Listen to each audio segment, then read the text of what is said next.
want to get into this story in because this is a good one for every young person to know. I went ahead and I was making good money. I was making, considering everything at that time, I was making good money.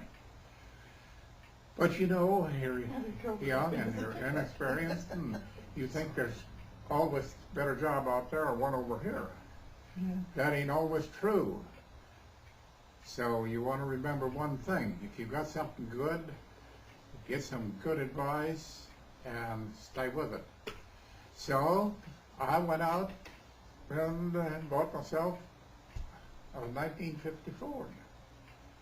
I had an old 39 Pontiac and got this 1954 and it had about 20,000 miles on it. Maybe it was a year or so old, year and a half old. But so I told Francis Luther I owed him. It went on for quite a while, and things were good. We were working hard and all this, and doing fine, keeping up with everything.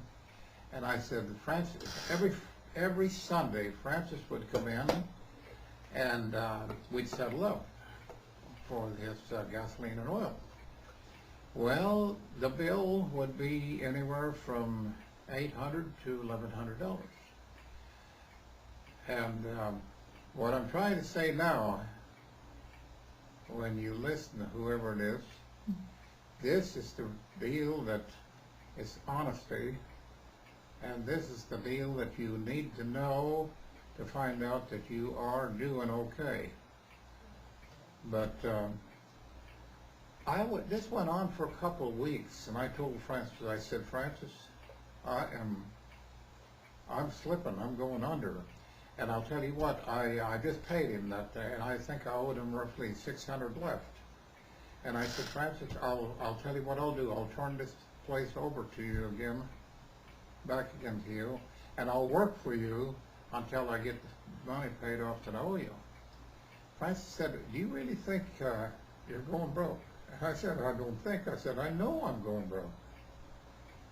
And he said, well, now let's do something. And you kids who listen to this, let this be a good lesson. He said, you're not going broke, you're doing fine. And he said, I'll tell you what we'll do. Let's take inventory in here.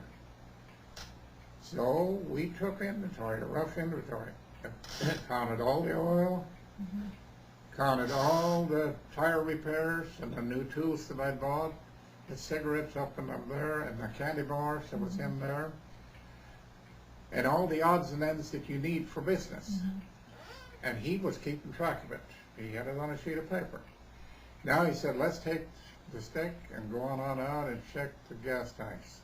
We had a 5,000 gallon gas tank, and we had 3 560 gallon gas tanks, and a fuel oil tank.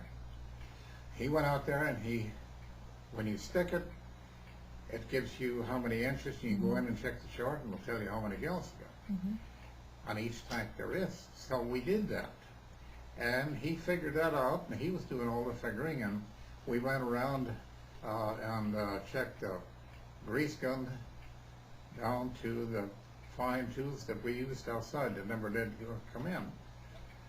And the inner tubes, we didn't miss a thing.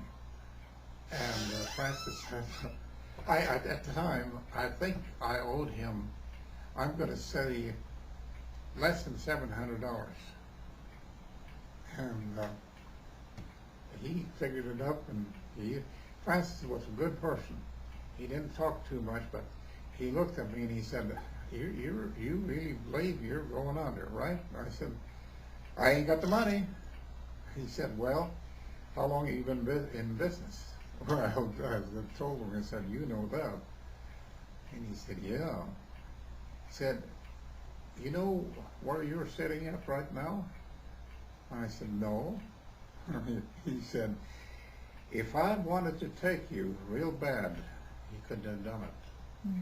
Because I had about 11 or $1,100 or $1,200 worth of inventory after I had paid him.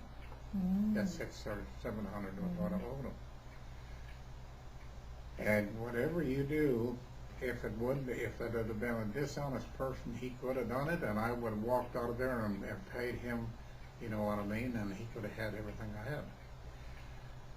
Well, after, we talked for a long time after that, and that put a different light on the whole situation. He actually, here's what the best part of it was. He said, "You think you are going broke?" And he said, "Didn't you just buy a car?" And I said, "Yeah." He said, "How much do you pay down on it?" And I said, $500. And he then, when I said $500, I thought, oh my gosh, $500? He said, "What do you spend a night?" I said, "Well, you can go on out and eat." He said, "That's okay, you cost you 70 cents for a meal, 2 beers, it's 30 cents, 15 cents a bottle, and this and that and another thing. You go to a movie, yes, oh yes, you know. Well, what does that figure out by 7 days a week? And then you're for the sleeping room." We added that in again on it, and it was quite a deal, believe me. And I thought, boy, oh boy, that was good. And